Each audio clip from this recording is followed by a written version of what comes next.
நண்பர்கள், தோழர்கள், நலம் விரும்பிகள் மற்றும் உலகெங்கும் உள்ள தமிழ் உள்ளங்களுக்கு உங்களுடைய வெல்னஸ் குருஜியுடைய அன்பான வணக்கங்கள். பொங்கல் அப்படிங்கிற வார்த்தை நம்ம காதில் விழுந்தாலே நம்மில் நிறைய பேருக்கு நாவில் எச்சில் ஊறுவதை பார்க்க முடியும். வெண்பொங்கல் ஆனாலும் சரி, இனிப்பு பொங்கல் ஆனாலும் சரி, அதை வேண்டாம்னு சொல்கிறவங்க இந்த உலகத்தில் யாருமே இல்லை.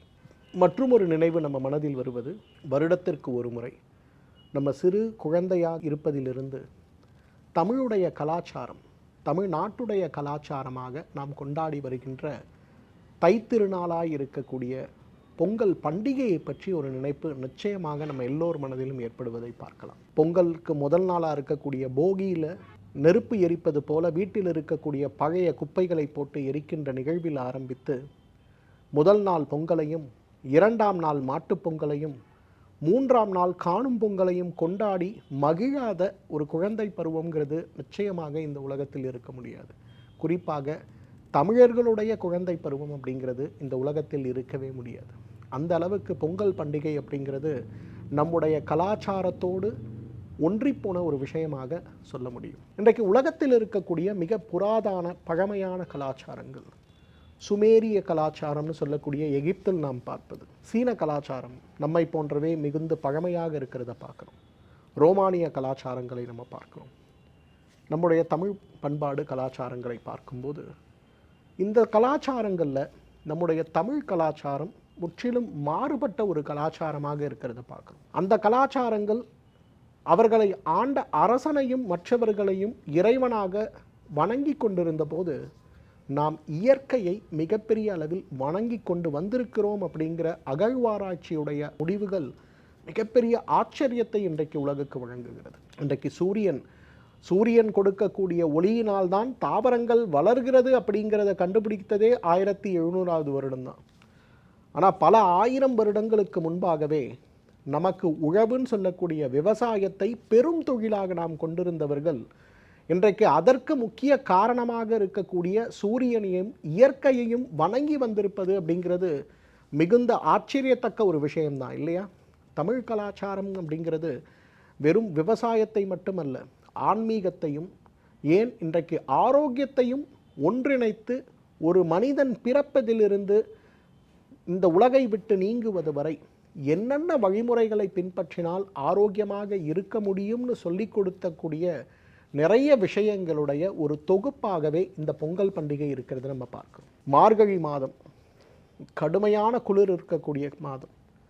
ஆடி மாதத்தில் ஆரம்பித்து மார்கழி மாதம் வரை பெரிய அளவில் உழவு தொழில் நடப்பதை பார்க்க முடியும். ஆடிப்பட்டம் தேடி விதைன்னு சொல்லுவோம்.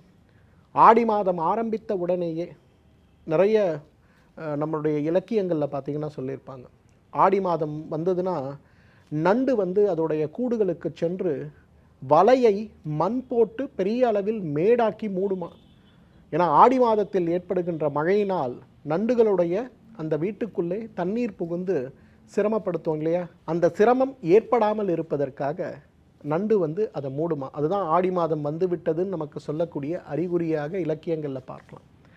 அந்த மாதிரி ஆடி மாதத்தில் ஏற்படக்கூடிய அழகான மழை, அந்த மழையினால் பூமி குளிர்ந்து பூமி ஈரப்பதம் அடையும் போது உடனே ஏறு கொண்டு பூட்டி அந்த நிலத்தை உழுது பண்படுத்தி விதைத்து 4 மாதங்கள் கழித்து அறுவடை செய்யக்கூடிய மாதமாக மார்கழி மாதம் வரும்போது, மார்கழி மாதத்தில் அறுவடை செய்த நெல்லை வீட்டுக்கு கொண்டு வந்து அதை நெல் மணிகளாக மாற்றி நெல்மணிகளை அரிசியாக உதிர்த்து நாம் கொண்டாடி முதல் அரிசியை இயற்கைக்கும், இயற்கையாக நாம் பார்க்கக்கூடிய இறைவனுக்கும் படைக்கின்ற ஒரு நிகழ்வு தான் பொங்கல் பண்டிகைன்னு சொல்லுவோம்.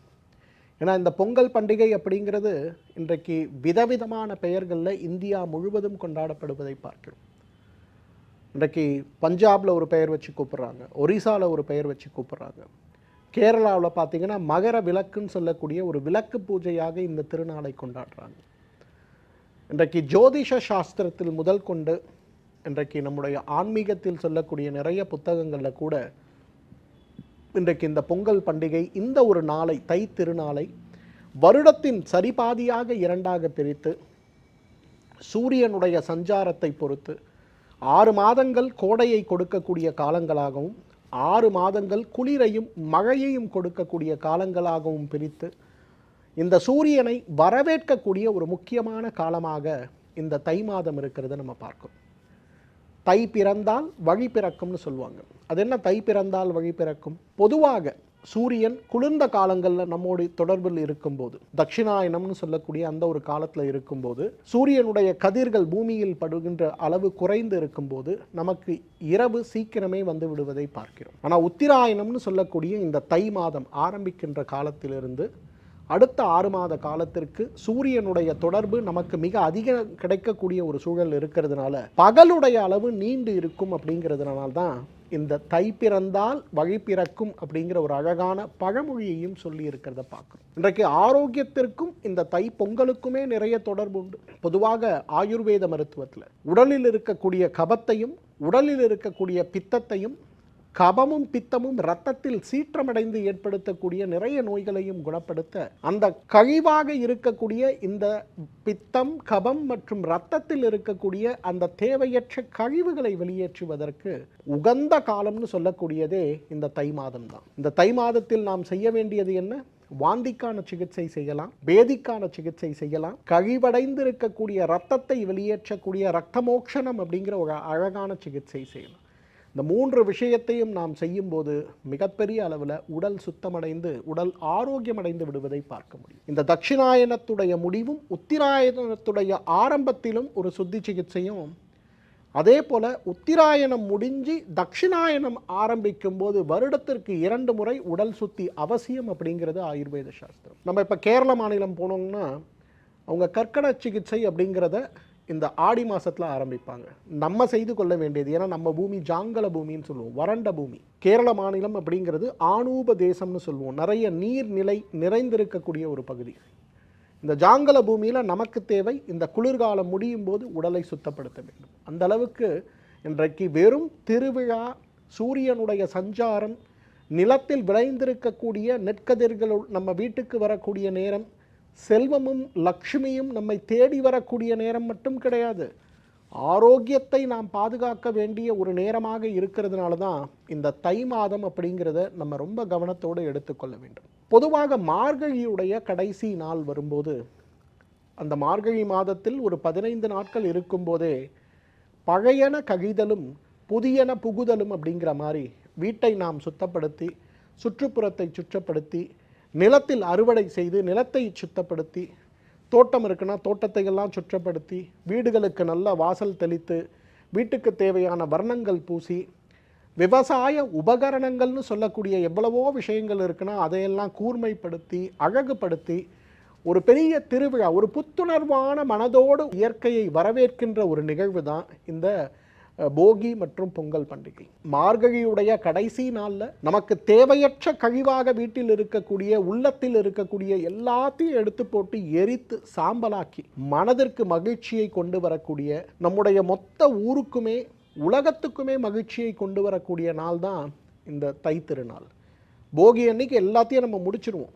அடுத்த நாள் காலையில் 5 மணிக்கு எழுந்து வீட்டை அலங்கரித்து, வீட்டில் அழகான கோலமிட்டு, வாசலில் அழகான கரும்புகளை நட்டு வைத்து, சூரிய ஒளி படுகின்ற இடத்துல மண்பானை இட்டு, அந்த மண்பானை தண்ணீர் கொதித்து வருகின்ற போது அதில் அரிசியை இட்டு, பால் இட்டு கொதிக்க வைத்து, அந்த பால் அரிசி வெந்து வரும்போது அதில் இனிப்பையும் இட்டு அழகாக அது பொங்கி வரும்போது பொங்கலோ பொங்கல்னு குழந்தைகள் முதல் பெரியவர்கள் வரை கூவி சூரியனுக்கு நன்றி சொல்லி தலை வாழை இலை இட்டு அன்றைக்கு அறுசுவையாக நாம் சமைக்கக்கூடிய கசப்பு, துவர்ப்பு, உப்பு, இனிப்பு, கார்ப்பு சொல்லக்கூடிய 6 சுவையையும் ஒன்றாக சேர்த்து உணவாக, வாழ்க்கையிலும் நமக்கு கசப்பு ஏற்படலாம், தினசரி நாள் அனுபவத்திலும் கசப்பு ஏற்படலாம், ஆனால் கசப்பும் ஆரோக்கியத்திற்கும் வாழ்க்கைக்கும் அவசியம் அப்படிங்கிறத குழந்தைகள் முதல் பெரியவர்கள் வரை உணர வைத்து சாப்பிடுகின்ற ஒரு நாள் தான்,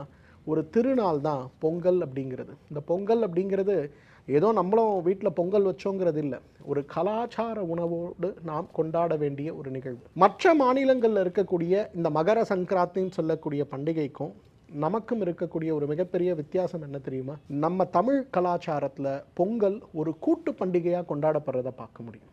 மற்ற இடங்கள் போகும்போது அவர்கள் வீட்டில் அவங்கவுங்க கொண்டாடுவாங்க. ஆனால் தமிழ்நாட்டில் மட்டும்தான் பொங்கல் பண்டிகை அப்படிங்கிறது ஒரு மிகப்பெரிய கூட்டு பண்டிகையாக இருக்கிறத பார்க்குறோம். முதல் நாள் இறைவனுக்கு நன்றி சொல்லி ஆகிவிட்டது, இயற்கைக்கு நன்றி சொல்லி ஆகிவிட்டது. இரண்டாம் நாள் விவசாயத்துடைய திருவிழாவாக, வேளாண்மையுடைய திருவிழாவாக இந்த பண்டிகை இருக்கிறதுனால அதற்கு நமக்கு பயன் கொடுக்கக்கூடிய, அந்த வேலையை நாம் சிரமமின்றி செய்யக்கூடிய எல்லா விதமான பொருட்களையும் நம்பிக்கையோடு மகிழ்ச்சியோடு கொண்டாடுகின்ற ஒரு நிகழ்வு தான் இரண்டாம் நாள் மாட்டுப்பொங்கல். இந்த மாட்டுப்பொங்கல் அப்படிங்கிறது பொதுவாக பார்த்திங்கன்னா கிராமங்களில் மாடுகளை நல்லா குளிக்க வைத்து அந்த கொம்புகளுக்கெல்லாம் வர்ணம் பூசி, அன்று ஒரு நாள் மாடு யார் வீட்டு நிலத்தில் போய் மேய்ந்தாலும் கூட யாருமே மாட்டை ஒன்றும் குறை சொல்ல மாட்டாங்க. இது உண்மை தெரியுமா? நம்ம நினச்சிட்ருக்கோம் இது மாடு அடுத்தவங்களை இடத்துல போய் மேய்ந்து விட்டதுன்னா என்ன பண்ணுவாங்க, உடனே கட்டி வச்சு பஞ்சாயத்துக்கு கூப்பிடுவாங்க இல்லையா? ஆனால் இந்த மாட்டுப்பொங்கல் அன்று அந்த கால்நடைகளும் வீட்டில் இருக்கக்கூடிய நம்முடைய செல்ல பிராணிகளும் என்ன செய்தாலுமே அதை கொண்டாடுவோமே தவிர அதை நாம் குறை சொல்ல மாட்டோம். அந்த மாட்டுப்பொங்கல் அன்று நம்முடைய மகிழ்வை அவர்களை வேறு ஒரு விஷயமாக நாம் பார்க்காமல், வேறு ஒரு விலங்காமல் பார்க்காம, நம்ம வீட்டில் நம்ம குடும்பத்தில் ஒருத்தர் அப்படிங்கிற மாதிரி அவர்களுக்கும் சேர்த்து அவர்களுக்கு தேவையான உணவுகளை செய்து படைத்து அவர்களையும் தெய்வமாக வழங்கி, இயற்கையுடைய கொடையாக வழங்கி அவர்களுக்கோடு சேர்த்து நாம் கொண்டாடக்கூடிய ஒரு நிகழ்வு தான் மாட்டுப்பொங்கல். எவ்வளவு அழகான கலாச்சாரம் பாருங்கள். முதல் நாள் இயற்கையை வணங்குறோம். ரெண்டாவது நாள் நம்மை சுற்றி நமக்கு உதவி செய்யக்கூடிய இயற்கை கொடுத்திருக்கக்கூடிய கொடைகளை வழங்குறோம். அது ஆடாக இருக்கட்டும், மாடாக இருக்கட்டும், அது கோழியாக இருக்கட்டும், எந்த விலங்கு நம்ம வீட்டில் இருந்தாலும் அன்றைக்கி அவங்களுக்கு ஸ்பெஷல் சாப்பாடு தான். மூன்றாம் நாள் இயற்கையை வணங்கியாகிவிட்டது, நமக்கு கொடுத்திருக்கக்கூடிய சுற்றி இருக்கக்கூடிய மற்ற விலங்குகளை வணங்கியாகிவிட்டது. அடுத்து நாம் கொண்டாட வேண்டிய நேரம், அதுக்கு தான் இதற்கு கன்னிப்பொங்கல் அல்லது காணும் பொங்கல் அப்படின்னு பேர். இந்த கன்னிப்பொங்கல் காணும் பொங்கல் அப்படிங்கிற எதற்கு அப்படின்னு பார்த்தீங்கன்னா, நமக்கெல்லாம் ஒரு குலதெய்வ வழிபாடு அப்படிங்கிற ஒரு பாரம்பரியம், ஒரு கலாச்சாரம் உண்டு. பொதுவாக நம்மெல்லாம் வேறு வேறு ஊரில் இருப்போம், வேலைக்காக வெளியூர் போயிருப்போம், படிப்புக்காக வெளியூர் போயிருப்போம், அடிக்கடி குடும்பத்தோடு சொந்தக்காரங்களெல்லாம் பார்க்க முடியாது. ஆனால் இந்த மூன்றாம் நாள் காணும் பொங்கல் அல்லது கன்னி பொங்கல்னு சொல்லக்கூடிய நாள் என்ன தெரியுமா? எந்த ஊரில் நம்ம இருந்தாலும் அன்றைக்கு ஒரு நாள் நாம் வாழ்ந்த பாரம்பரிய பூமிக்கு சென்று நம்முடைய முன்னோர்களோடு சேர்ந்து அமர்ந்து நமக்கு குலதெய்வமாக இருக்கக்கூடிய கோவிலுக்கு சென்று அந்த கோவிலை சுற்றி திருவிழாவாக கொண்டாடுவது, நீண்ட காலம் பார்க்காத சொந்தங்களை பார்க்கக்கூடிய ஒரு நிகழ்வு தான் இந்த காணும் பொங்கல் அல்லது கன்னி பொங்கல்னு சொல்லுவோம். இப்போல்லாம் நமக்கு பஸ், கார், ட்ரெயின் நிறைய வசதி இருக்குது. ஆனால் 200 வருஷத்துக்கு முன்னாடி யோசிச்சு பாருங்களேன். ஒருத்தர் ஒரு 50 கிலோமீட்டர் தள்ளி இருந்தாலே, அதுவும் 2 வருஷம் 3 வருஷம் அவர் வேலை நிமித்தமாக போய் தள்ளி இருந்தாலே அவருக்கு குழந்தை பிறந்திருக்கா, இல்லை அவங்க குழந்தைகளுக்கு கல்யாணமாகி குழந்தை பிறந்திருக்கான்னு கூட தெரியாது. ஸோ இந்த காணும் பொங்கல் அப்படிங்கிறது நாம், நம்முடைய குடும்பம், நம்முடைய சுற்றத்தார், நமக்கு தெரிந்தவர்கள் அனைவரும் நண்பர்களோடு பேசி பழகி அன்று ஒரு நாள் மகிழ்ச்சியாக இருக்கக்கூடிய ஒரு நாள் தான் ஒரு காணும் பொங்கல் அல்லது கன்னி பொங்கல்னு சொல்லுவோம். பெரும்பாலும் பார்த்திங்கன்னா இந்த தை பிறந்தால் வழி பிறக்கும் அப்படின்னு சொல்கிறது, அந்த காலத்தில் அந்த அத்தை மகன், மாமன் மகள்னு இருக்கக்கூடிய உறவினர்கள்லாம் ஒன்றாக சேரும்போது அவர்களுடைய திருமண பேச்சு, மற்ற விஷயங்களை கொண்டு வந்து பேசக்கூடிய ஒரு மிகப்பெரிய நிகழ்வாக இருக்கிறதுனால இந்த காணும் பொங்கல் அல்லது கன்னி பொங்கல் அப்படிங்கிறது மிகப்பெரிய சமூக நிகழ்வுனே நம்ம சொல்லணும். குலதெய்வ கோயிலுக்கு சென்று வழிபாடு செய்து சைவ உணவு, அசைவ உணவு என்ன வேணுங்கிறத படைத்து, அது தனித்தனி சமையலாக செய்யாமல் ஒரு கூட்டு குடும்பமாக 20 பேருக்கு 50 பேருக்குன்னு சமைத்து இறைவனை படைத்து இறைவனை தொழுது குலதெய்வ வழிபாடுகள் செய்து பிறகு அனைவரும் அமர்ந்து மகிழ்ச்சியாக சாப்பிட்டு அடுத்த ஒரு வருட காலம் நாம் சந்திப்போமோ இல்லையோங்கிற கவலையோடு இல்லாமல் அந்த ஒரு நாளை மிகப்பெரிய மகிழ்ச்சியோடு கொண்டாடக்கூடிய ஒரு நிகழ்வு தான் காணும் பொங்கல் அல்லது கன்னி பொங்கல்னு சொல்லுவோம். நம்ம இந்த பொங்கல் அப்படிங்கிற ஒரு திருவிழாவை மட்டும்தான் பார்க்குறோன்னா, தமிழன் பாருங்கள் எவ்வளவு அழகானவன்.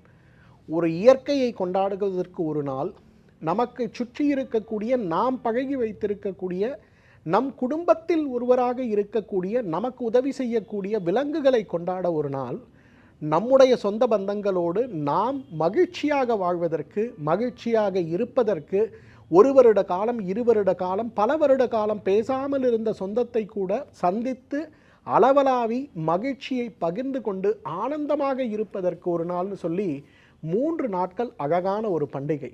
இந்த 3 நாட்களுக்கு முன்னால் ஒரு நாள் போகி பண்டிகை. நம்ம மனதில் இருக்கக்கூடிய கவலைகளும் கோபங்களும் தாபங்களும் நீக்குவதற்காக, நமக்கு மட்டும் இல்லை, நம்ம வீட்டை சுற்றி இருக்கக்கூடிய சுற்றுப்புறத்தில் இருக்கக்கூடிய ஒரு ஊரில் இருக்கக்கூடிய எல்லா விதமான தேவையான பொருட்களையும் தேவையற்ற பொருட்களையும் பார்த்து தேவையற்ற பொருட்களை நீக்கி எரித்து விடக்கூடிய அழகான ஒரு நாள். இத்தகைய அழகான தமிழனுடைய ஒரு பண்பாடு திருவிழா உலகத்தில் வேறு ஏதேனும் ஒரு கலாச்சாரத்திற்கு இருக்கா அப்படிங்கிறதே ஒரு கேள்விக்குறிதான். ஆனால் இன்றைக்கு துரதிர்ஷ்டவசமாக இந்த கலாச்சார திருவிழாவுடைய ஒரு தாற்பயத்தையே நாம் அனைவரும் மறந்துவிட்டோம். இன்றைக்கு நம்ம எல்லாம் டிவிக்கு நிறைய டைம் ஸ்பெண்ட் பண்ணுறோம், மொபைல் ஃபோனில் நிறைய டைம் ஸ்பெண்ட் பண்ணுறோம், சினிமாவுக்கு போவதற்கு நிறைய டைம் ஸ்பெண்ட் பண்ணுறோமே தவிர குடும்பத்தோடு இந்த 3 நாட்களை ஆரோக்கியமாக செலவழிப்பதற்கு நாம் ஏதாவது நேரத்தை ஒதுக்குகிறோமா அப்படின்னா ஒரு கேள்விக்குறிதான். என்னுடைய அன்பு நண்பர்களுக்கு ஒரு பணிவான வேண்டுகோள். கோவிட்க்கு முன்னாடி நம்மளுடைய வாழ்க்கை வேறு, கோவிட்க்கு பிறகு நம்முடைய வாழ்க்கை மாறி இருக்கிறது. நீங்கள்லாம் இந்த வருட இந்த தமிழ் திருநாள், தை திருநாள், பொங்கல் திருநாள், இந்த 3 நாட்களை உங்கள் குடும்பத்தோடு கொண்டாடக்கூடிய ஒரு திருவிழாவாக கொண்டாடுங்க. அதே போல் இந்த திருவிழா நாட்கள் வெறும் நம்முடைய மனமகிழ்ச்சிக்கு மட்டுமல்ல, நம்முடைய ஆரோக்கியத்திற்கு என்ன செய்ய வேண்டும் அப்படிங்கிற ஒரு புரிதலோடு கொண்டாடக்கூடிய ஒரு அழகான திருநாளாக கொண்டாட உலகெங்கும் உள்ள தமிழ் உள்ளங்களுக்கு ஸ்ரீவர்மா மருத்துவ குழுமத்தின் சார்பாக உங்களுடைய வெல்னஸ் குருஜியுடைய அன்பான பொங்கல் வாழ்த்துக்கள். நன்றி, வணக்கம். நலமே நலம் தருமே தினம் தினமே, மனமே மலர்ந்திடுமே குணம் பெறுமே, மனமே மலர்ந்திடுமே குணம் பெறுமே, நம்பிக்கைகள் பூத்திருக்கு நல்வாழ்க்கை காத்திருக்கு, இனிமேல் என்றும் சுகம் சுகமே, நலமே நலம் தருமே தினம் தினம்.